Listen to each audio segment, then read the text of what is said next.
जी बड़ी ठंडी कर रखी है आपने। नहीं कम पे एसी तो बल्कि एक कम कर दिया मैंने। अभी एक मैडम बैठी थी उन्होंने 2 पे करा रखा था।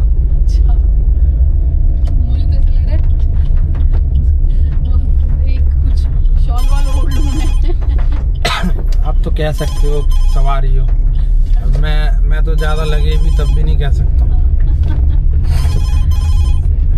अब मैं उनको बोलता मान लो 2 पे थी, अब वो कहती नहीं नहीं भैया ऐसे कैसे नहीं करोगे, है ना। इसलिए आपको अभी क्या बताऊं मैं।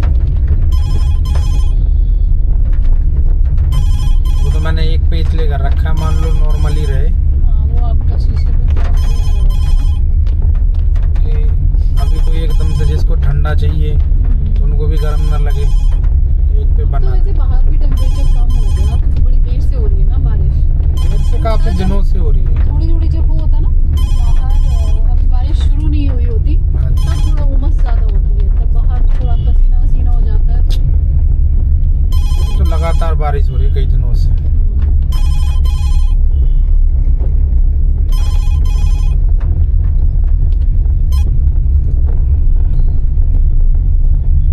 मैं मना नहीं करता मैडम किसी को एसी के लिए। वो फिर वही है, अब सवारी कंप्लेंट कर देते हैं।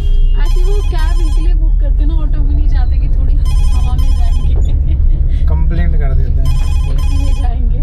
अब कंप्लेंट से ज्यादा कुछ होता नहीं है वैसे, मैं आपको बताऊं बस यही रहता है हमारी ब्लॉक हो जाती है आईडी, वो भी परमानेंट कर नहीं सकते। वो भी अगर ऐसे करने लग गए हर बात पे तो फिर काम कौन करेगा। और सुनते भी नहीं है मैडम। जैसे अगर मैं कहूँ कि ये बात नहीं हुई तो नहीं सुनते। सबके अपने अपने एक्सपीरियंसेस हैं। नहीं ये तो कुछ ज्यादा ही बना रखा है इन लोगों ने कंट्रोल ना, कंपनी ने।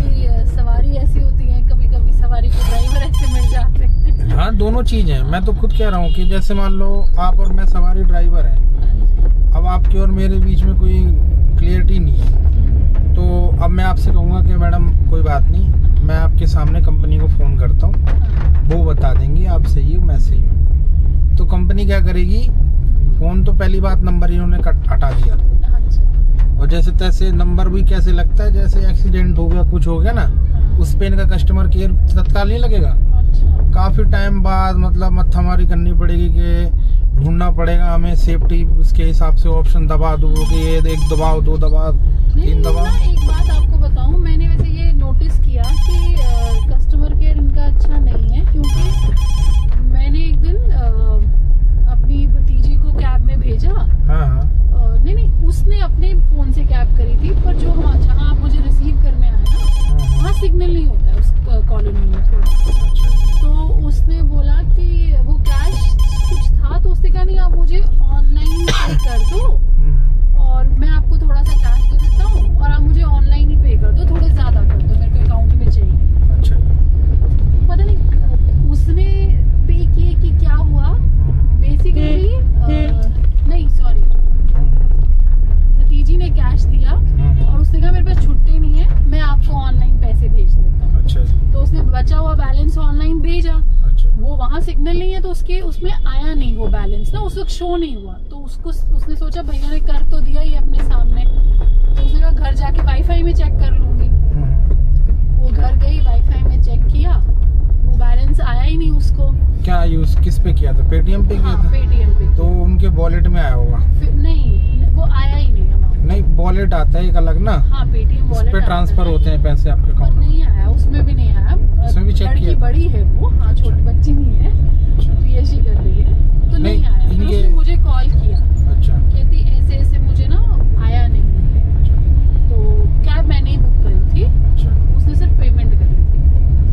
तो मैं जब उस ऑप्शन में जाने लगी ना, पहले तो मैंने उसको फोन किया, उसने क्योंकि तब पहुंचने से पहले फोन किया, तो उस नंबर पे मैंने उस बंदे को फोन किया और मैंने बोला कि भैया ऐसे ऐसे आपने जिसको ड्रॉप किया है ऐसे ऐसे आपका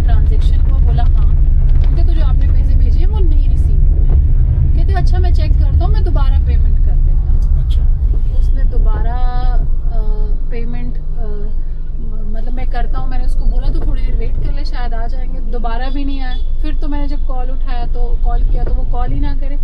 तो मैं ऑनलाइन इस चीज पे गई कि मैं ये लिखूं वहाँ पे, तो उन्होंने वो ऑप्शन ही नहीं दे रखा है। वो AI सिस्टम है ना, जो उनके खुद के ऑप्शन है, वही देते हैं जबरदस्ती वाले। और उन ऑप्शंस में वो कुछ किसी काम के लिए, वो किसी काम के लिए आप वो ऑप्शन भी अजीब सा ही है कि आपको ढूंढना पड़ेगा, उसमें से वो लिखेगा, फिर आप मतलब मैं ऐसे कि यार ये मतलब क्या वो ऑप्शन किसी काम के नहीं है मैडम। बेकार से मैं आपसे कह रहा हूँ कि एक जो सेफ्टी बताया ना मैंने आपको, जैसे मैं कनेक्ट कर भी लूंगा तो हम दोनों जने बैठे हैं और आप बोलोगे नहीं भाई ये गलत है, अब मैं बोलूंगा मैडम ये सही है, तो अब मैं आपसे कहूंगा कि चलो मैम मैं कस्टमर केयर पे बात करा देता हूँ, जैसे तैसे लग जाएगा ना उनका, तो वो पता क्या कहेंगे, आप पहले सवारी को छोड़ दो, अच्छा फिर बात करेंगे। फायदा क्या? फिर अरे क्यों बात करोगे बाद में भाई, जब दोनों पार्टी हैं तो आप क्लियर करो किसकी गलती है। ड्राइवर की गलती है, खुद कंपनी की गलती है, सवारी की गलती है, बताओ आप तीसरे बन के खड़े होके आप बात बताओ, ये नहीं मैडम ये आपकी गलती है, ये ड्राइवर की गलती है। ऐसा क्यों नहीं करते ये?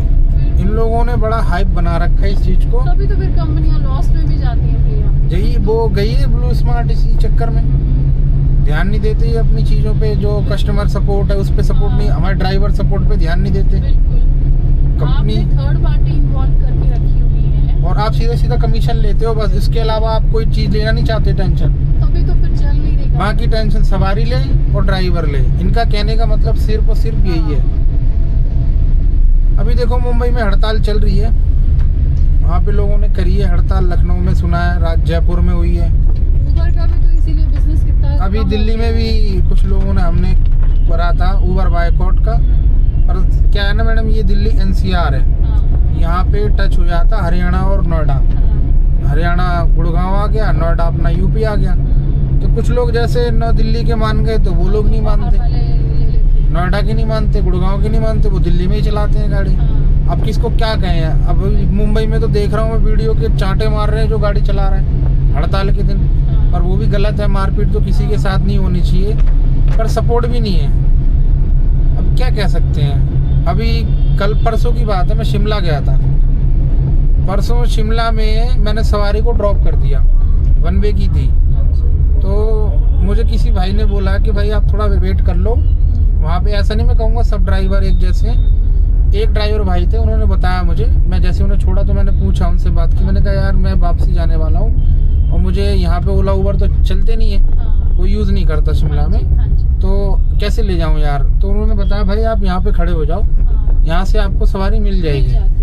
तो मैं वहाँ पे ना खड़ा हो गया मैडम, गाड़ी लगा के सो गया मैं गाड़ी में, तो करीबन मुझे 1:30 बज गए।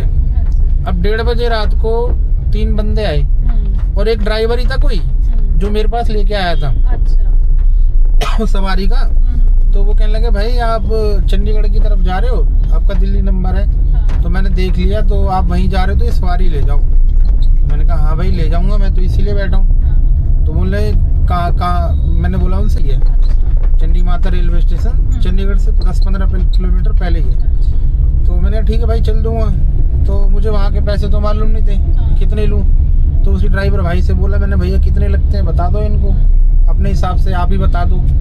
तो उस भाई ने बता दिया कि 500 रुपये सवारी ले लेना, 3 बंदे 1500 रुपये छोड़ देना। मैंने कहा ठीक है भाई, इतने में बात ही कर रहा था कि 3-4 ड्राइवर वहाँ के आ गए यूनियन के, कहने लगे हम यूनियन के हैं भाई, यहाँ से सवारी नहीं ले जा सकता तू। आ गए सारे, दादागिरी करने लग गए मुझसे। तो ये बड़ा मुसीबत है। हाँ, अब मैं वहाँ अकेला, जो बेचारा उन्हीं का ही ड्राइवर भाई था, उसको भी धमकाने लग गए कि भाई तू बाहर के बंदे को सवारी क्यों बता रहा है। तो मेरे पे आके धमकाने लग गए मुझे, तो मुझे कहने लगे भाई तू सवारी नहीं ले जा सकता। तो मैंने उनसे कहा, मैंने कहा देखो भाई मैं किसी को पकड़ने तो गया नहीं हूँ कि भाई आ जाओ आ जाओ आ जाओ। वो तुम्हारी गाड़ी में तो बैठ नहीं, मैं सो रहा था अपनी गाड़ी में, अब वो मेरे पास आ गए और मैं उसी रूट पे जा रहा हूँ यार, तो आपको क्या दिक्कत है इसमें। कह रहे नहीं भाई हम यूनियन के बंदे हैं, ये टैक्सी स्टैंड है। जाओगे फिर वहाँ से खाली आओगे या वहाँ तुम वेट करोगे, तो हमारे लिए कहीं ना कहीं सवारी को भी फायदा था मुझसे। तो उन्होंने क्या करा कि भाई उनको शायद मालूम था मेरी गाड़ी के बारे में, तो साइड में आप देखते हो कि यहाँ पे दोनों तरफ गाड़ी के हमारा पूरा डिटेल लिखा हुआ है, हर टैक्सी में ऑटो में आपने देखा होगा, तो दोनों तरफ लिखा था।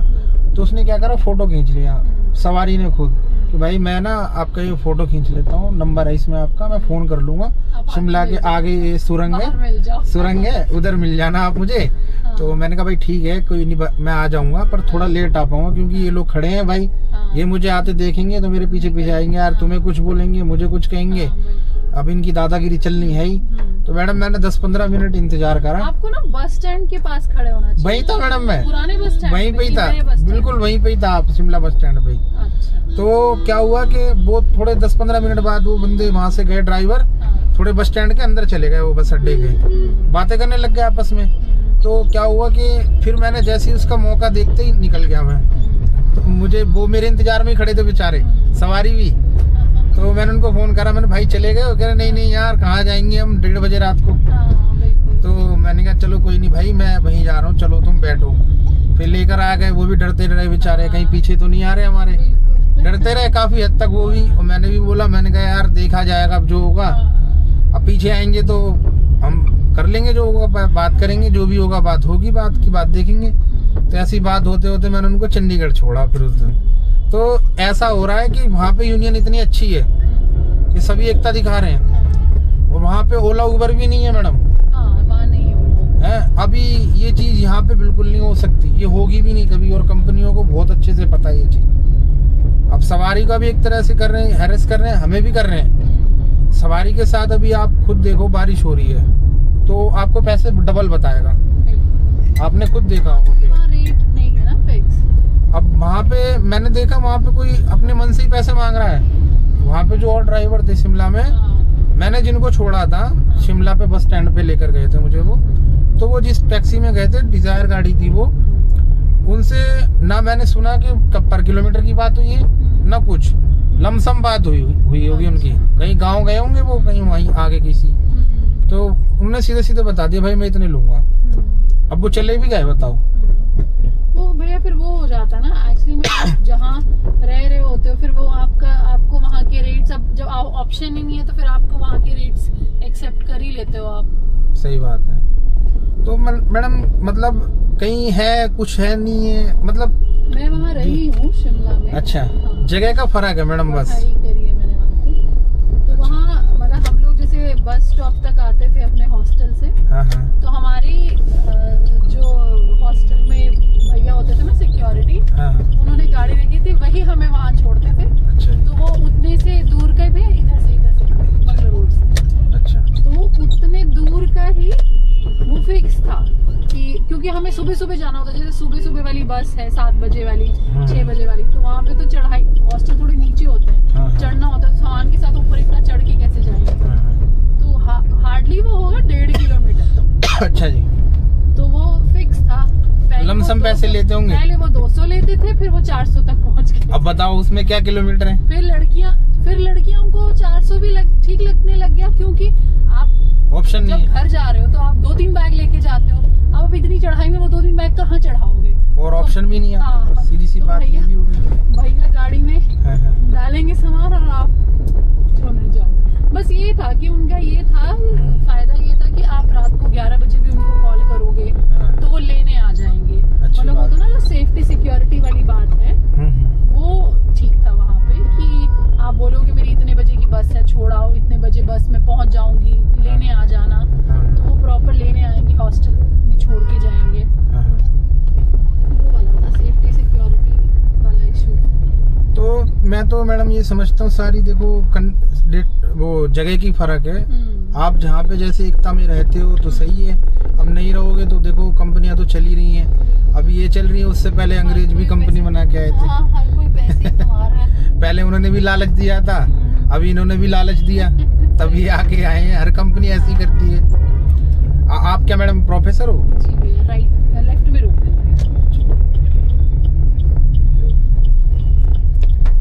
देखो पढ़े लिखे लोग मिलते हैं ना, थोड़ा अच्छा लगता बात करके। सच है मैडम। ये आपकी लेफ्ट साइड है यहाँ पे। अच्छा ठीक है।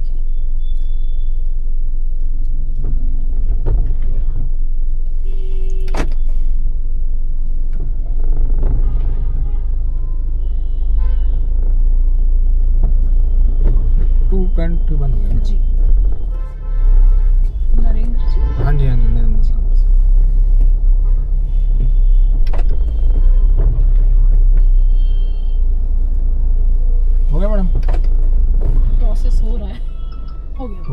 धन्यवाद मैडम। Thank you.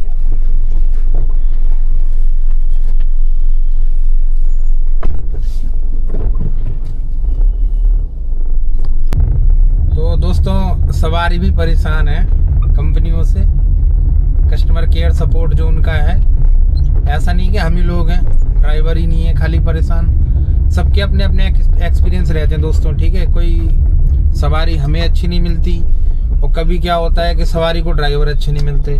यार हम भी देखो एक तरह से ना, मतलब हमें भी सोचना चाहिए कि सवारी भी हमेशा गलत नहीं होती, ठीक है, और हम ड्राइवर भी गलत नहीं है, पर कुछ बंदे हैं अपने बीच में जो गलत भी हैं, ऐसा नहीं है, गलत हैं कुछ बंदे अपने में। मतलब लोग जहाँ भी जाओ भाई, अच्छे बुरे हर जगह हैं। मैं जैसे इन मैडम से बात ही कर रहा था अभी शिमला की, जैसे आपने सुना होगा, तो वहाँ पे जो बंदे मेरे पास सवारी को लेकर आए थे वो भी ड्राइवर ही थे यार, और जो मुझे धमका रहे थे वो भी ड्राइवर थे। तो आपने बात खुद सुनी है। तो दोस्तों बस यही है भाई अपना काम, अच्छे बुरे लोग हर जगह हैं दोस्तों। तो राय अपनी एक नहीं बनाना कि हाँ ये है गलती है तो गलती है, सवारी है तो गलती है, और जो आप लोग हमारी गाड़ी में बैठते हो तो आप भी मत सोचा करो कि ड्राइवर है तो ये गलत है। ओके जी, तो वीडियो अच्छा लगा हो तो लाइक शेयर सब्सक्राइब जरूर कर देना, और कमेंट में जरूर लिख देना भैया जो आपको अच्छा बुरा लगा हो। Thanks for watching taxi live videos.